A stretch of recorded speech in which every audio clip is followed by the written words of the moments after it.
তিনি মুক্তির ভক্ত করেছিলেন।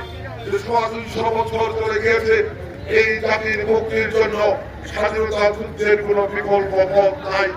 উনি জীবন বাজি রেখে স্বাধীনতার ঘোষণা দিয়েছিলেন, এই জাতির মানুষকে স্বাধীনতা যুদ্ধে লিপ্ত করেছিলেন।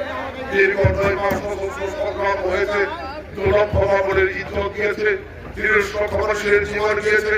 আমরা গর্ব করি, অহংকার করি, আমাদের বিএনপির প্রতিষ্ঠাতা চেয়ারম্যান, জাতির বীর সন্তান, বীর মুক্তিযোদ্ধা জিয়া রহমান স্বাধীনতা যুদ্ধ সশরীরে করেছেন, নেতৃত্ব দিয়েছেন। তার নেতৃত্বে আমরা স্বাধীন বাংলাদেশ পেয়েছি।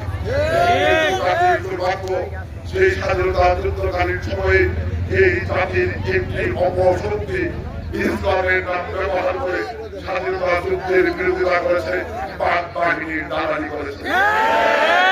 পাক বাহিনীর দালালি করে মুক্তিযোদ্ধাদেরকে হত্যা করেছে, যারা পাক বাহিনীর দালালি করে আমাদের যুবতী মা বোনদেরকে ধর্ষণ করেছে, পাক বাহিনী যারা